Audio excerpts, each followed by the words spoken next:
राजा धृतराष्ट्र जन्म से नेत्रहीन होने के अतिरिक्त आध्यात्मिक ज्ञान से भी वंचित था। अपने पुत्रों के प्रति अथाह मोह के कारण वह सत्यपथ से च्युत हो गया था और पांडवों के न्यायोचित राज्याधिकार को हड़पना चाहता था। अपने भतीजों पांडव पुत्रों के प्रति उसने जो अन्याय किया था उसका उसे भली भांति बोध था। इसी अपराध बोध के कारण वह युद्ध के परिणाम के संबंध में चिंतित था।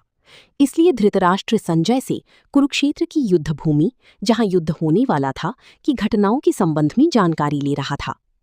इस श्लोक में धृतराष्ट्र ने संजय से यह प्रश्न पूछा कि उसके और पांडव पुत्रों ने युद्ध भूमि में एक राजा धृतराष्ट्र जन्म से नेत्रहीन होने के अतिरिक्त आध्यात्मिक ज्ञान से भी वंचित था। अपने पुत्रों के प्रति अथाह मोह के कारण वह सत्यपथ से च्युत हो गया था और पांडवों के न्यायोचित राज्याधिकार को हड़पना चाहता था।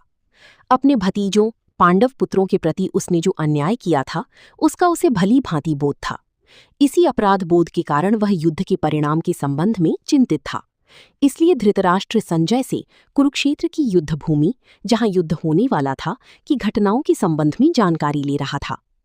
इस श्लोक में धृतराष्ट्र ने संजय से यह प्रश्न पूछा कि उसके और पांडव पुत्रों ने युद्ध भूमि में एक राजा धृतराष्ट्र जन्म से नेत्रहीन होने के अतिरिक्त आध्यात्मिक ज्ञान से भी वंचित था।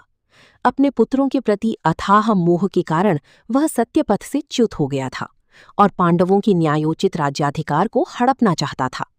अपने भतीजों पांडव पुत्रों के प्रति उसने जो अन्याय किया था उसका उसे भली भांति बोध था। इसी अपराध बोध के कारण वह युद्ध के परिणाम के संबंध में चिंतित था। इसलिए धृतराष्ट्र संजय से कुरुक्षेत्र की युद्ध भूमि जहां युद्ध होने वाला था की घटनाओं के संबंध में जानकारी ले रहा था। इस श्लोक में धृतराष्ट्र ने संजय से यह प्रश्न पूछा कि उसके और पांडव पुत्रों ने युद्ध भूमि में एक